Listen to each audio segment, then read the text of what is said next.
The grand meeting hall of the Galactic Council looked less impressive than usual. The normally bright lights were dimmed, and the floating screen showed nothing but red warning signals. Around the circular table, representatives from 20 different species sat in uncomfortable silence. None of them wanted to speak first. Ambassador Green of the Lumini people glowed with a nervous blue light. His crystalline body sparkled as he finally broke the silence. "We lost another colony yesterday," he said, his translator making his musical language understandable to all. The swarm didn't just attack this time. They consumed everything. The room's temperature dropped as frost. The Ice World representative released a worried sigh. "How many dead?" 30,000. Green replied. "Mostly families. Children." The words hung heavy in the air. On the main screen, security footage began to play. It showed massive insect-like creatures breaking through walls like paper. Their black shells gleamed under emergency lights as they poured through the gaps by the hundreds. The colony's defense robots fell quickly, their weapons barely scratching the swarm's armor. "Our best weapons," spoke Thunder, an energy being from the storm planets, "do nothing against their numbers. We kill 1,000. They send 1,000,000 more." Around the table, heads nodded.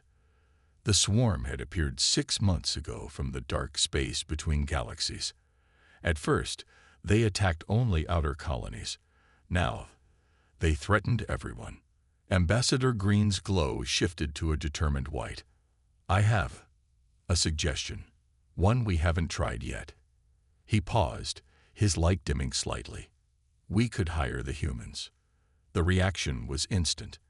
Half the council stood up in shock. Frost's chair froze solid. Thunder crackled dangerously. "Humans." Wind, the gas-based representative, swirled rapidly in his containment suit. "The Deathworlders. They're savages." Green held his ground. "Savages who have never lost a war against superior numbers. Savages who live on a planet that should have killed them millions of years ago.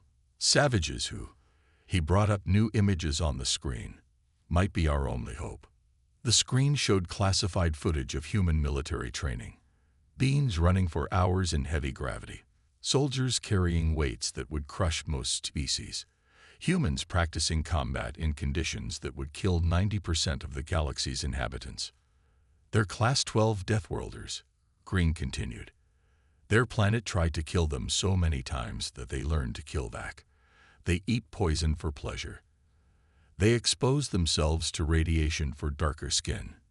They hit each other for fun and call it sports." He let that sink in. "And most importantly, they're the only species crazy enough to fight the swarm on their own terms."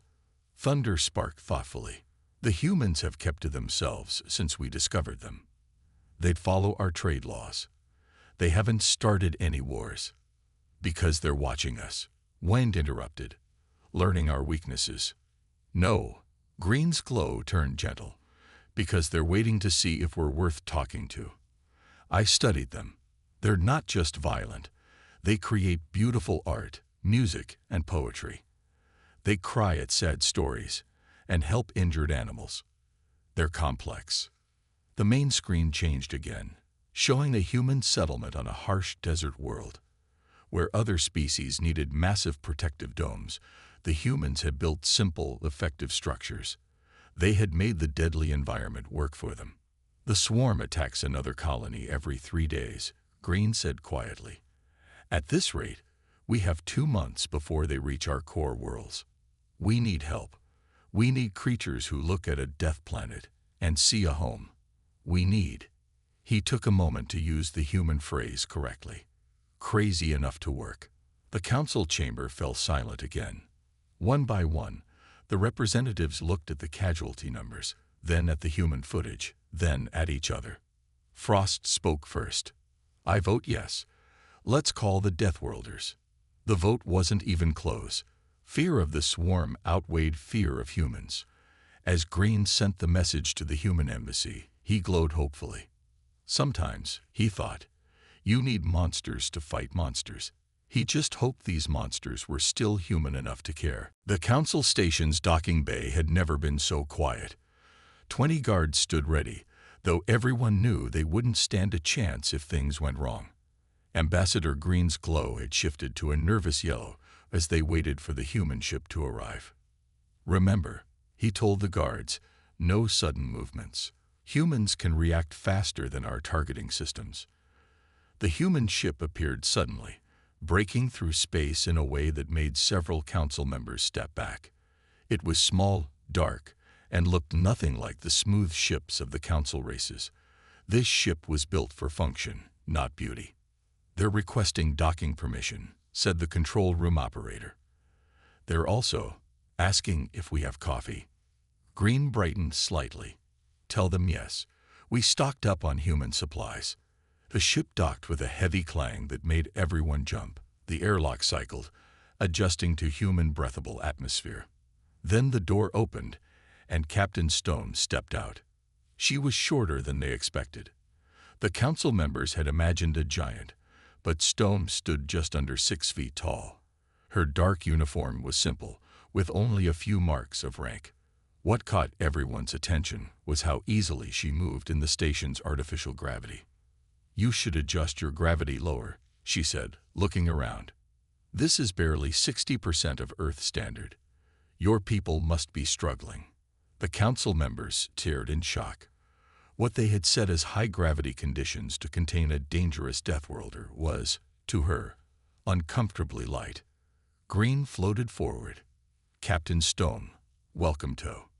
"You have a swarm problem," she interrupted, pulling out a datapad. "Let's focus on that. Your last colony fell 3 days ago. The swarm's moving faster than you reported." The council chamber, when they reached it, had been prepared with a special reinforced chair for the human. Stone ignored it, choosing to stand as she studied the tactical displays. "How did you know about the colony?" Thunder asked, crackling with suspicion. Stone smiled, and several council members moved back instinctively.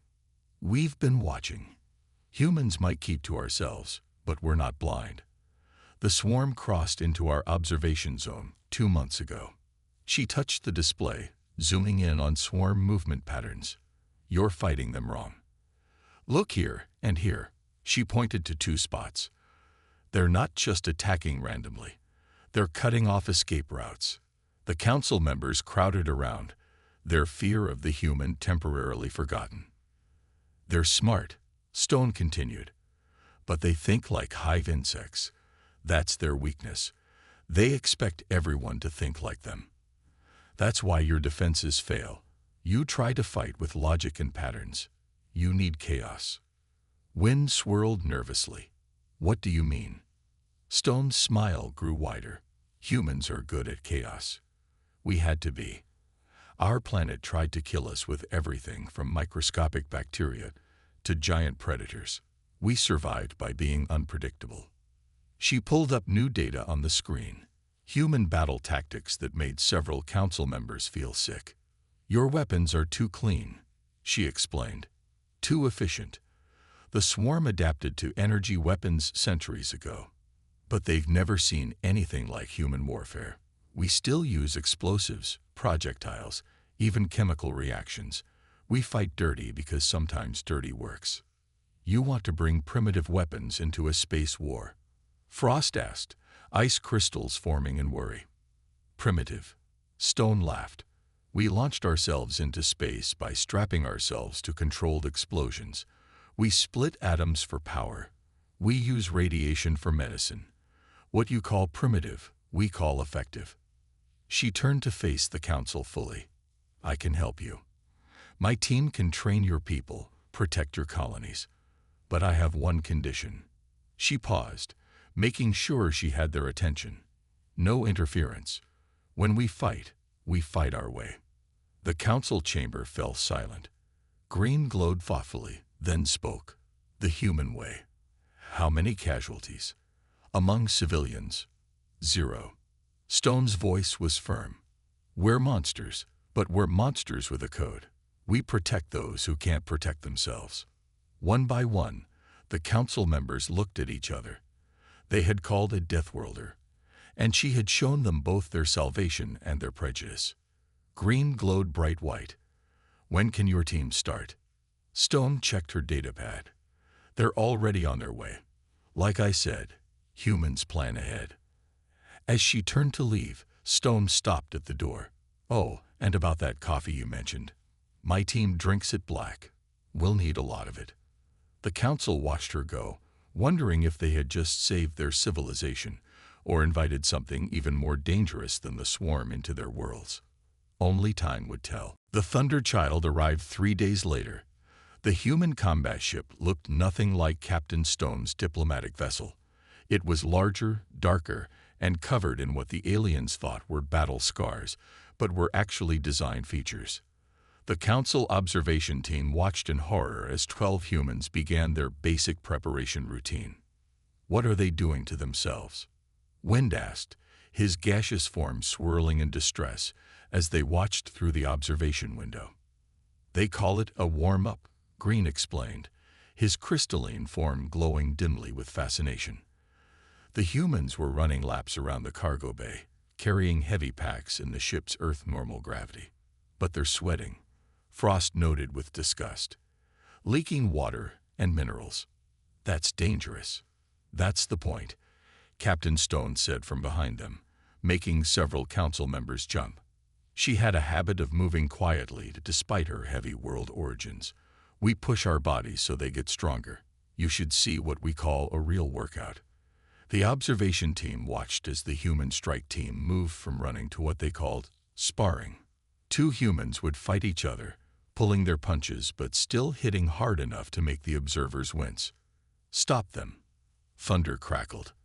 "They're hurting each other." "No," Stone smiled. "They're getting ready. The swarm is approaching the Weber colony. We move out in 2 hours." The Weber colony was a mining outpost with 10,000 inhabitants. The swarm had already destroyed its outer defenses. As the Thunderchild approached, the Council observation team watched the humans prepare their weapons. "These are projectile weapons," Green asked, examining what Stone called a rifle. "Bullets," Stone explained. "Simple metal slugs propelled by controlled explosions. The swarm's never seen anything like them. Their shells evolved to resist energy weapons, not good old-fashioned lead." The battle began suddenly. The swarm detected the Thunder Child and swarmed toward it, expecting easy prey. They had never encountered a ship that flew straight at them.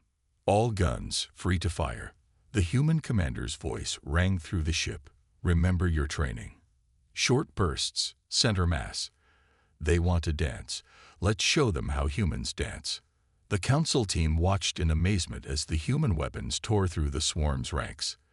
The insects had no defense against metal bullets that ripped through their armor. Their acid attacks splashed harmlessly off the humans' environment suits, which were designed to withstand far worse on Earth. "They're not retreating," Wind observed as the swarm continued their attack despite heavy losses. "They can't," Stone explained, checking her own weapon. "Hive mind, remember. They only know how to push forward. That's why they've never lost before. Most species retreat when they take heavy casualties. The swarm just keeps coming until they win." She smiled grimly. "But humans? We're stubborn too, and we're better at it." The battle moved to the colony itself. The humans deployed in small teams, using tactics that seemed chaotic to the council observers. They would appear, cause massive damage, then disappear into service tunnels or air ducts. "Why don't they stand and fight?" Thunder asked.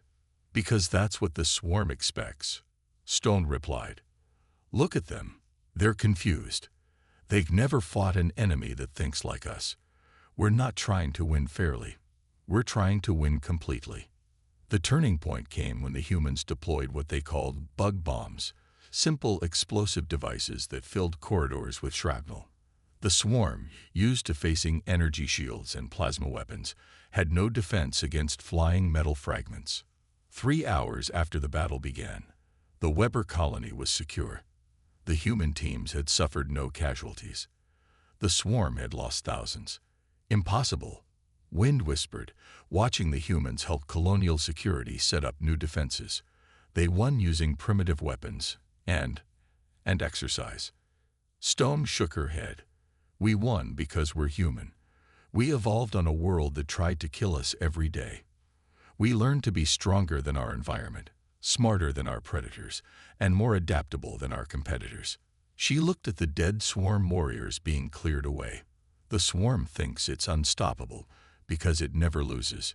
Humans, we think we're unstoppable because we never give up.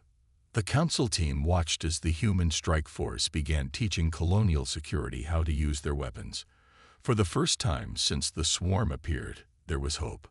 And it came from the species they had feared the most. Private West stared at the dead swarm warrior on the examination table. Unlike the other humans, who kept their distance from the acid-dripping corpse, she moved closer. Something about its shell caught her attention. "Captain Stone," she called out, "I think I found something." The observation room in the Council's science station was crowded with both humans and aliens. Captain Stone walked over, followed by Ambassador Green, who glowed with curiosity. "Look at these cracks." West pointed to tiny lines in the swarm warrior's shell. "They're not from our bullets. They're from the airlock cycling." Stone's eyes widened. "The pressure change." "Exactly." West pulled up scanner data on the main screen. "Their shells are incredibly strong against impacts and energy weapons, but they're rigid. They can't handle rapid pressure changes." Green's glow brightened with understanding, like deep-sea creatures brought to the surface too quickly. "That's why they always breach hulls first," Stone said, excitement building in her voice. "They're not just making entrances, they're equalizing the pressure. They need time to adjust." The news spread quickly through the council station. For the first time, they had found a real weakness in the swarm's armor. But the debate over how to use this information turned heated. "You want to do what?" Thunder crackled with shock during the emergency council meeting. "Decompress the stations," Stone explained calmly.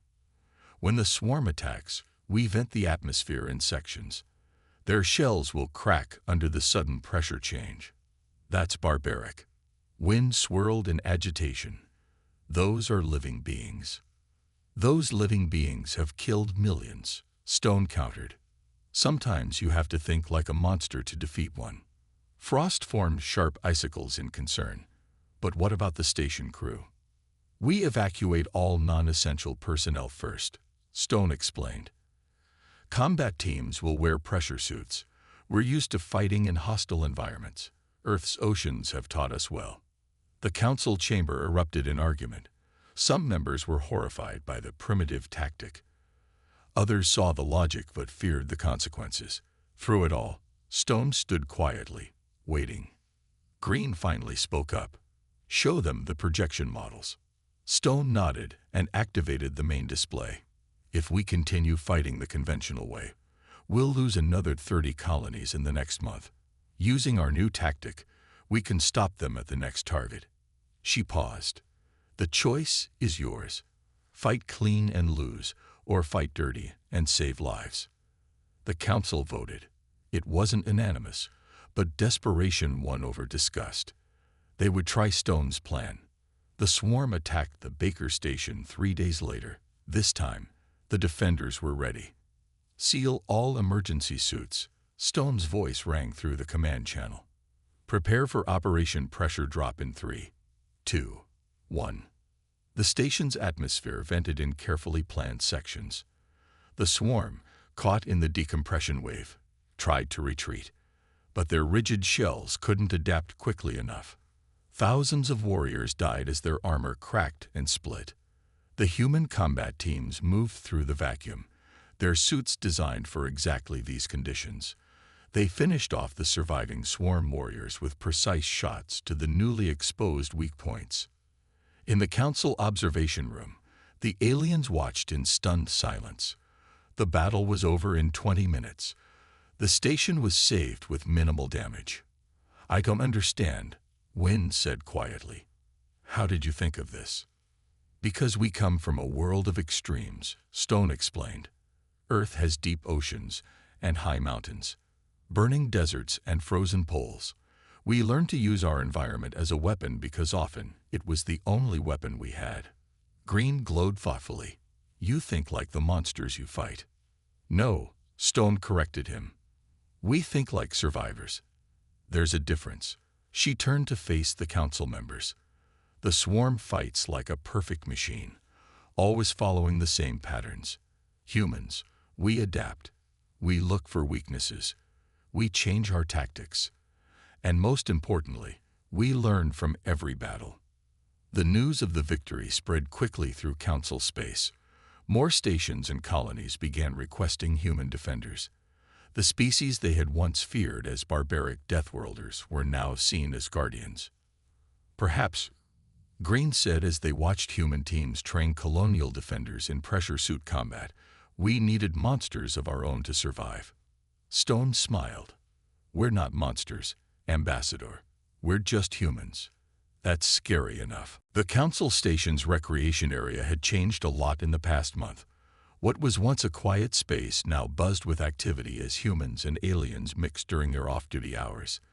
The council members who came to observe weren't sure what surprised them more: the humans' dangerous-looking activities, or how many aliens wanted to learn them. No, Private West said gently to a young Lumini who glowed with frustration. Hold the knife like this when you're cooking. It's safer. She guided the crystalline being's appendage into a proper grip. Ambassador Green watched from nearby, his glow shifting between amazement and concern. You're teaching them to use weapons. I'm teaching them to make spaghetti. West laughed. Though I suppose humans can turn anything into a weapon if we need to. But right now, it's just dinner. The cooking class had started by accident. Aliens watching humans prepare their deadly food had turned into curious questions, which led to regular lessons. Now the station's cafeteria often smelled of earth spices. At another table, Captain Stone sat with several council species, showing them something that made them lean in despite their instinctive fear of the Deathworlder. It's called chess, she explained, moving a piece. A war game that teaches strategy. But the pieces can only move in set patterns, Thunder observed, crackling with interest. How is that like real war? That's what makes it challenging, Stone smiled. Working within limits, finding opportunities. Just like real life, you have to work with what you have. The biggest surprise for the council members was the music. They had expected human war songs to be aggressive and frightening. Instead, they found themselves drawn to the complex melodies and rhythms that humans called classical music. How can you create such beauty? Frost asked during a violin performance by one of the soldiers, when you're capable of such violence. The violinist, Sergeant Clark, lowered his instrument. Those aren't opposite things to us. Everything that makes us good at survival, our creativity, our passion, our drive, also makes us good at art. We fight hard, but we also love hard. We create as intensely as we destroy. The exchange went both ways. Humans proved to be fascinated by alien cultures. They asked endless questions about different species' art forms, learned alien games, and showed particular interest in how other beings had adapted to their own worlds. Your people evolved in gas giants. West asked Wind with genuine excitement. That's amazing. The pressure there would crush us instantly. How do you handle solid objects? The aliens found themselves explaining their own biology and culture to eagerly listening humans who treated their differences not as weaknesses, but as fascinating adaptations. But peace didn't last long. The emergency alarms blared through the station, cutting short a joint human-alien concert. Multiple swarm signatures detected. The announcement echoed through the halls. All combat personnel to battle stations. The transformation was instant. The humans who had been sharing meals and music moments before switched to battle mode. Their friendly expressions hardened into focused determination. They're hitting 3 colonies at once, Stone announced, studying the tactical display. They're learning, adapting to our pressure tactics. The aliens watched as their former teachers grabbed weapons and rushed to their ships. But something had changed. The council species no longer saw monsters or savages. They saw defenders who could create beauty between battles. "Wait," Green called out to Stone before she boarded her ship. "There's something we want to give you." He presented her with a crystal, glowing with shifting colors. "It's a Lumini art piece. We make them to remind us of important moments. This one is for you. It shows both darkness and light." Stone took the crystal carefully, understanding its significance. "Just like humans," she said softly. As the human ships launched to meet the swarm's attack, the council members gathered in the observation room. They watched their defenders go to war again, but now they understood better. Humans weren't just Deathworlders who knew how to fight. They were beings who fought so hard precisely because they knew what was worth protecting. Perhaps, Green glowed thoughtfully, we needed not just their strength, but their passion too. The station's halls, still warm from shared meals and echoing with lingering music, awaited their return. The holographic map of swarm attacks floated in the center of the command room. Captain Stone stared at it, rubbing her chin thoughtfully. Something about the pattern had been bothering her for days. "What do you see?" Private West asked, bringing her commander a cup of coffee. "A dance," Stone replied, surprising the aliens present. "Look at their attack patterns. They're not just random or strategic. They're moving like..." She paused, then snapped her fingers. "Like bees." Ambassador Green's glow pulsed with confusion. "Bees?" "Earth insects," Stone explained, quickly pulling up data on her pad. "They dance to tell other bees where to find food. The swarm's attacks, they're not just attacks. They're messages." The revelation sparked immediate action. Human analysts who had studied Earth's hive insects were called in. They overlaid the swarm's movement patterns with known insect communication patterns. Here, West pointed to a sector that all the patterns seemed to circle around. "They're protecting something in this region. Something they never attack." "The Queen," Thunder crackled with sudden understanding. "Like your Earth bees, they must have a queen." Stone immediately called a joint meeting of human forces and council representatives. The command center filled with beings from dozens of species, all focused on the central display. "We've been fighting workers," Stone explained, "but the real target is here." She pointed to the protected sector. "That's why our victories never seemed to slow them down. We weren't hitting their command structure. But that sector is heavily guarded." Wayne swirled anxiously. "The swarm's densest forces are there." "Exactly why we need all of you," Stone said, looking around the room. "Humans are good at fighting, but this battle needs everyone's strengths." She outlined her plan. The Lumini would use their light-based technology to create distractions. The gas-form species like wind could infiltrate swarm ships through their ventilation systems. The ice world species could freeze critical systems. "But we've never fought directly," Frost protested. "We're not warriors like humans." "You don't need to be," Stone assured them. "You just need to be yourselves. Use what makes you unique. Humans will handle the direct combat, but we need your special abilities to make it work." Training began immediately. Humans worked with each species, showing them how to use their natural abilities as tactical advantages. The Lumini learned to flash their lights in patterns that confused swarm sensors. Gas-form beings practiced quick infiltration techniques. Ice world species discovered they could freeze swarm armor, making it brittle. "I don't understand," a young Lumini said during training. "Why didn't we think of using our abilities this way before?" "Because," West explained, helping him adjust his light pattern, "you evolved in peaceful environments. You never needed to think of your abilities as weapons. Humans, well, everything on Earth could kill us. We had to learn to use everything as a tool for survival." The combined fleet grew as more species joined the mission. Ships of all designs and sizes gathered near the council station. Humans modified their weapons and tactics to work alongside alien abilities. The night before the planned attack, Stone found Ambassador Green in the observation deck, glowing dimly with worry. "Having doubts?" she asked. "We're about to attempt something never done before," Green replied.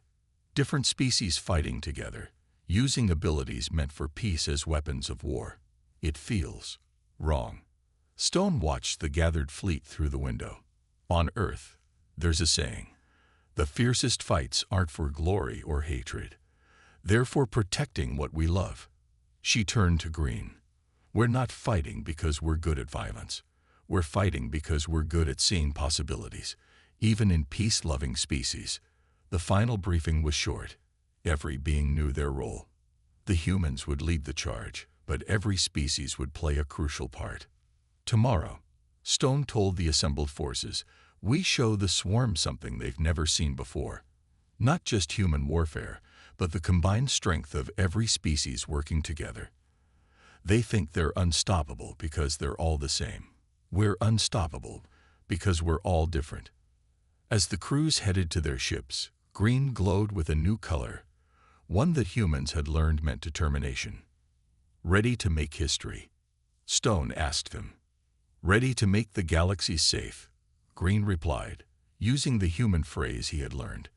"Let's show them what peaceful species can do when they have to fight." The battle began at the edge of swarm space. The combined fleet dropped out of faster-than-light travel, their ships arranged in a formation that would have been impossible months ago.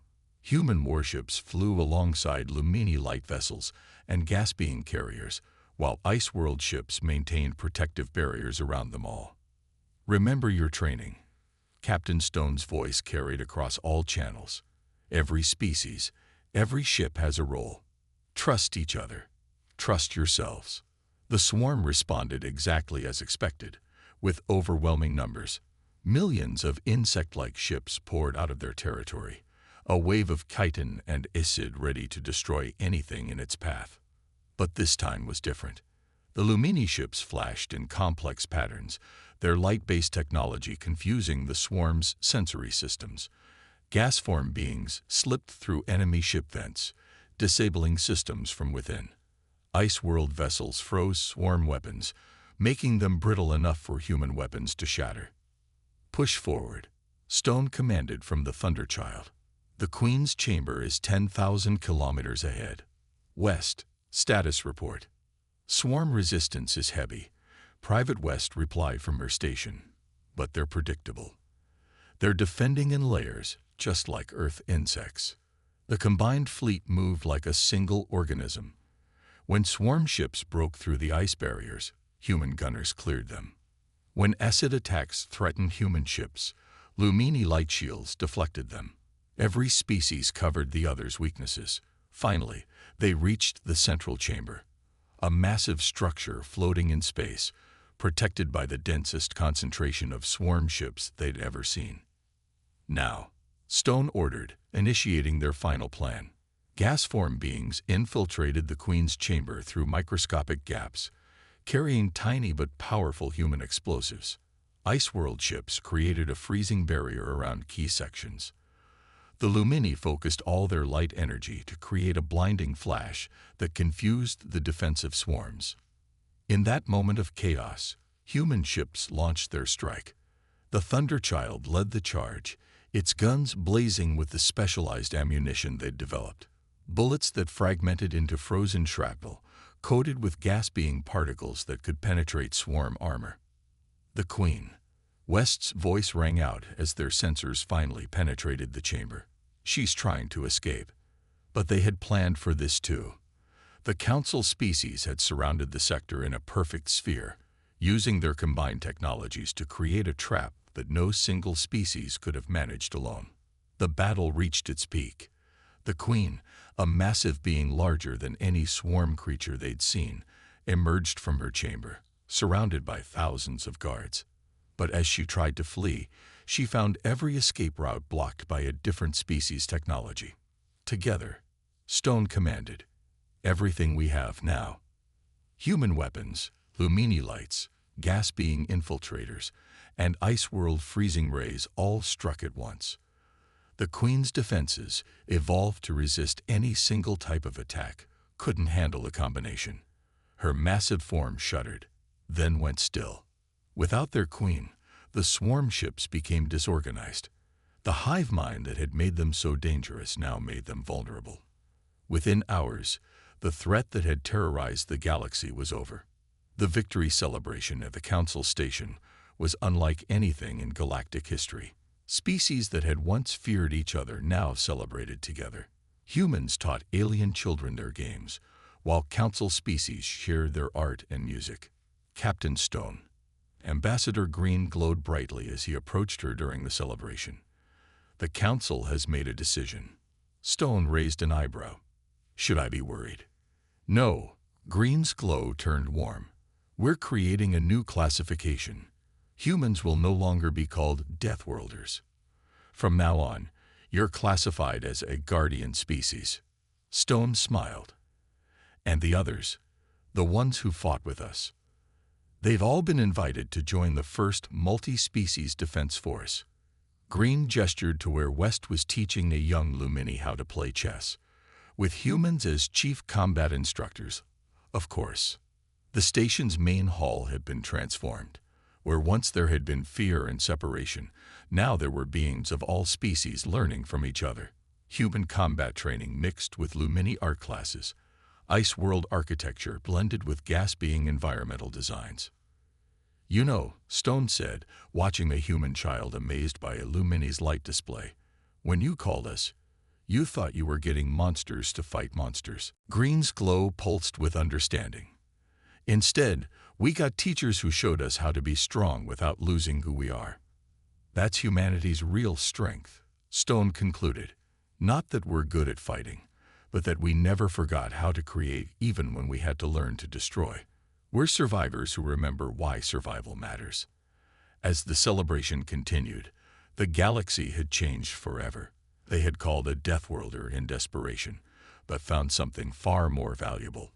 A species that could teach peace through strength and strength through unity. The end.